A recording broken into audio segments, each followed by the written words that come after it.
Will ஜாக்ஸை RCB RTM செய்யாதது ஏன்? 4 வீரர்களே விளையாட முடியும். தினேஷ் கார்த்திக் பதில். ஐபிஎல் மெகா ஏலத்தில் வில் ஜாக்ஸை ஆர்டிஎம் மூலமாக ஆர்சிபி அணி வாங்காதது ஏன் என்று அந்த அணியின் ஆலோசகரான தினேஷ் கார்த்திக் விளக்கம் கொடுத்துள்ளார்.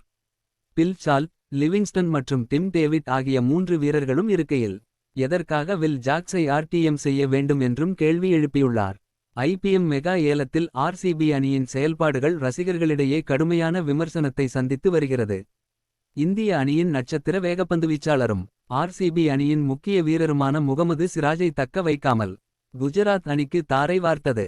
அதேபோல் இங்கிலாந்து அணியில் வில் ஜாக்ஸை ஆர்டிஎம் மூலம் வாங்காமல் மும்பை அணிக்கு ஆர்சிபி விட்டு கொடுத்தது. இன்னொரு பக்கம் KL ராகுலை வாங்க முயற்சிக்காமல் மீண்டும் விராட் கோலியை சுற்றியே அணியை கட்டமைத்திருக்கிறது. இந்திய பேட்ஸ்மேன்களை நம்பாமல் மீண்டும் வெளிநாட்டு பேட்ஸ்மேன்களை கொண்டு பேட்டிங் லைன் அப்பை அமைத்திருக்கிறது. இப்படி ஆர்சிபி அணி மெகா ஏலத்தில் மிகப்பெரிய சொதப்பல்களை செய்திருக்கிறது. இதுகுறித்து ஆர்சிபி அணியின் ஆலோசகரும் பேட்டிங் பயிற்சியாளருமான தினேஷ் கார்த்திக் பேசுகையில், ஆர்சிபி அணியின் மிகச்சிறந்த பவுலர்களில் முகமது சிராஜ் ஒருவர். ஆனால் மெகா ஏலத்தின் அழகே 2 நாட்கள் நடப்பது தான். 2 நாட்களும் நட்சத்திர வீரர்கள் வருவார்கள். அதேபோல் ஆர்சிபி அணியின் தேவை என்னவென்பதை உணர்ந்து பேட்டிலை தூக்க வேண்டும் என்று நினைத்திருந்தோம். சிராஜை வாங்க வேண்டும் என்று முடிவு எடுத்தே மெகா ஏலத்தில் பங்கேற்றோம்.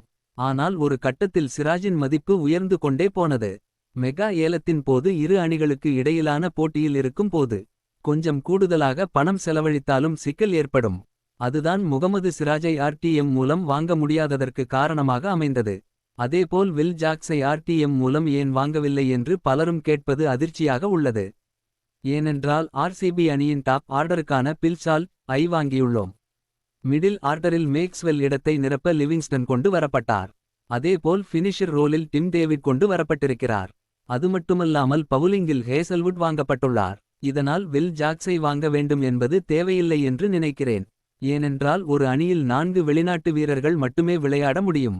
முகமது சிராஜ் மற்றும் வில் ஜாக்ஸ் இருவரையும் மீண்டும் வாங்க முடியாதது சோகமான விஷயம்தான். ஆனால் இரு வீரர்களும் சிறந்த அணிகளுக்கு சென்றுள்ளார்கள்.